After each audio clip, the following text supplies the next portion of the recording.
ஆசீர்வாதத்தின் விதைகள் ஏப்ரல் 27, 2026.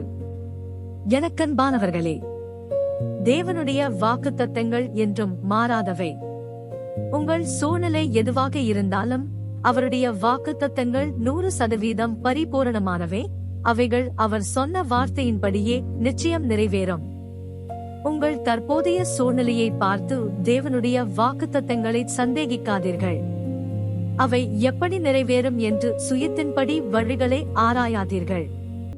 தேவனுடைய ஆசீர்வாதம் வந்து சேருவதற்கு உங்களுடைய சொந்த திட்டங்களையோ தந்திரங்களையோ உருவாக்காதீர்கள்.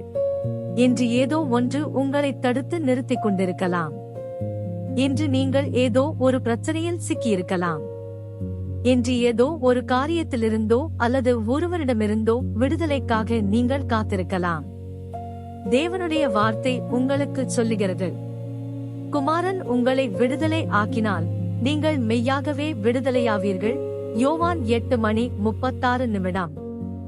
வேதம் சொல்லுகிறது, லாசரு இயேசு கிறிஸ்துவின் வார்த்தையின்படி கல்லறையிலிருந்து வெளியே வந்தபோது இயேசு சொன்ன முதல் வார்த்தை, இவனை கட்டவிழ்த்து விடுங்கள் என்பதாகும். அந்த நொடியே கட்டப்பட்டிருந்த லாசரு அவருடைய வார்த்தையினால் விடுவிக்கப்பட்டான். ஆம், உங்கள் கடந்த கால கட்டுகளிலிருந்து நீங்கள் விடுவிக்கப்பட வேண்டிய நேரம் இது. ஆமென்.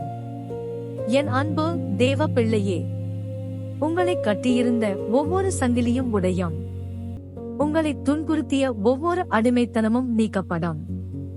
உங்களை தடுத்து நிறுத்திய ஒவ்வொரு தடையும் விலகும். ஆம், நீங்கள் எதிர்பார்த்த விடுதலை இன்று முதல் ஆரம்பமாகிறது. அல்லேலூயா. நாம் ஜெபிப்போமா? மகா கிருபையுள்ள பரலோக பிதாவே, நீர் எங்களுக்கு தந்துள்ள விடுதலைக்காக நன்றி.